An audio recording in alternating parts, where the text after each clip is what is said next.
Yun mga kauban, may nakita tayong puno rito. Ang ganda niya. Yun, may mga bulaklak. Tapos dito may concrete na pang-poste ng baboy. Hindi ko lang alam kung saan gagamitin. So doon tayo pupunta. So yung daan, bali pataas po ito mga kauban. Dito sa may taas, may baboy siya. Siguro private na to. Pero may daan papunta rin sa may kanan. Tapos dito sa may kaliwa ko. Tumbungin natin itong diretso mga kauban.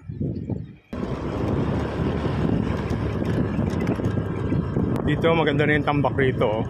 May mga bato-bato. Mukhang siniksik. Tapos malayo pa tayo sa may pinakatulay mga kauban.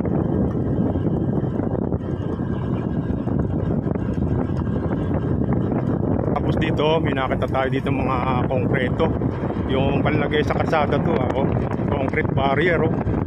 May mga concrete barrier dito, kaya lang mga luma na. Dahil sa napabayaan na stock, wala na yung mga pintura.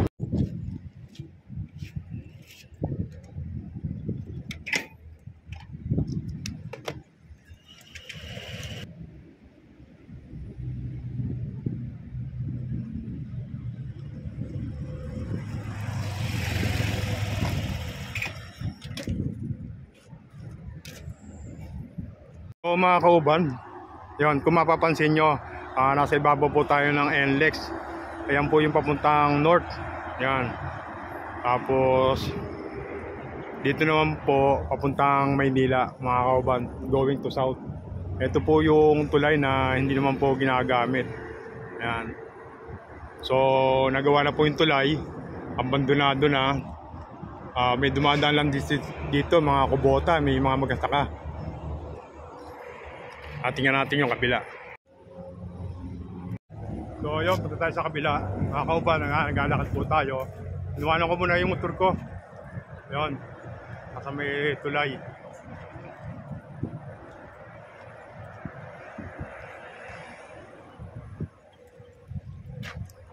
So dito, makikita rito daanan talaga ng mga traktora. Kaso medyo nakakatakot lang kasi mahaba na yung damo. Walang tao, huwag na tayong tumuloy, baka mapano tayo dyan. So balik tayo. Yun, balik tayo. Ayun yung motor natin mga kauban.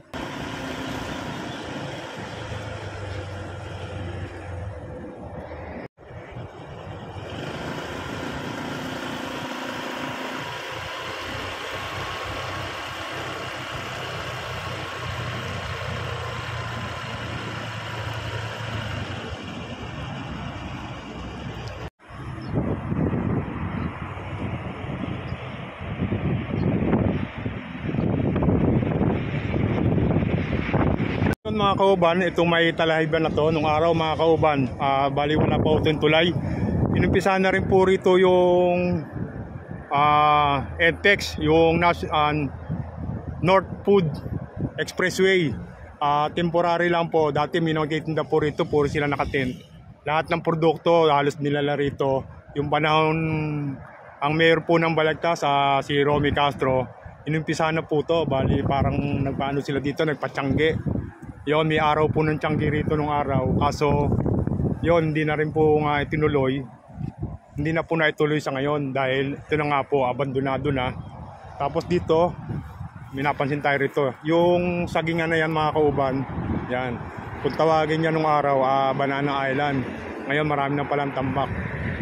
Yan. May nagtinda na rito nung araw. Panahon po nung Governor Jose de la Cruz.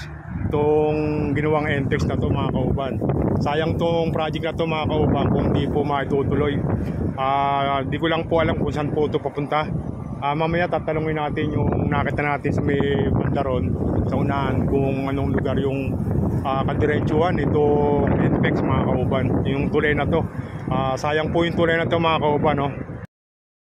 So inubos dito para maitayo rito sa NTEX mga kauban. Ayan, no?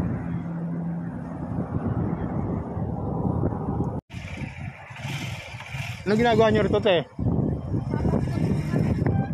Baka? Kambing? Ah, okay.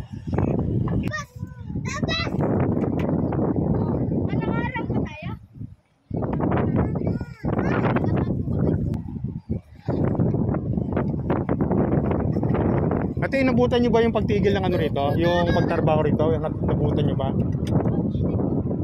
Basta nung nagpunta ka rito, bakante na. Kasi dati alam ko, nung araw, nagkaroon ng tindahan pa dyan eh. Alam nyo yun? Nagkaroon ng tiyanggihan dyan sa may puno ng tulay. Nagkaroon ng tindahan dyan dati. Noong panahon ni Romy Castro, yung mayor pa dati si Romy Castro. Tanggi po? Oo, nung araw, dyan, tindahan ng mga gulay, sari-saring gulay. Dito po yun. Ah, doon ba yan? Akala ko banda doon. Hindi po. Diyan lang po yan. Yung may tindahan dyan. Mga gulay. Hindi. Yung nagtanggi sila dyan. Yung ano. Intex. Entex. Opo. Ah, doon ba yon? Opo, dyan lang. Sa may mga bato na yon. Opo. Dyan lang sila nagtayo. Ah, akala ko sa may puno lang tulay yun. Ah, okay, kasi parang natatandaan ko nung araw, may nagtitinda nga dyan. Parang may araw na pagtitinda. Yung panahon ni Romy Castro. Isang beses lang po yata sila dyan. Ang beses lang ba yun? Opo, isang beses lang po sila dyan. Maraming ano sila no, maraming tent eh. Mga gulay-gulay. Oo, kasi balak dyan na lang kukuha yung mga taga north. Hindi na sila pupunta ng Balintawak. Pero Bangga hindi dyan. na po natuloy yun. Hindi na natuloy eh no. Parang tinry lang nila. Oo. Maganda sana kung mabubuto yung kalsada na to. Diretso ng ano, ng pande. Kaya lang dumadaan pa sa ilalim pala ng Riles, no. Buti nagpapadaan yung taga Riles, no. Nilagyan po nila yan ng daanan. Kasi yung mga taga rito po, Walang ladaanan. wala pong dadaanan. Kaya nilagyan. Ah, okay. Ang galing ng anak mo magmaneho, oh.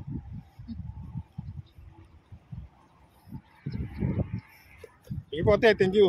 So, yun, mga kauban, sabi ni ate, yung naging tiyanggian no ng NPEX, dito raw sa may nakita ko mga concrete barrel na yan, dyan sa lugar na yan. Hindi pala doon sa may puno ng tulay. Nalimang po ako. Dati alam ko doon sa may malapit sa tulay na yun eh. Dito pala yung dito sa may concrete barrier. Dito po yung nagkaroon ng temporary palengke, temporary market. Para po yung mga taga north, yung pumupunta po ng Balintawak, yung mga namimili, hindi na po pupunta roon. Diyan na mismo ibabaksak yung mga produkto nang gagaling sa north, lalo na sa may galing ng Baguio, Pangasinan. Yung mga gulay po ba, diyan po babaksak.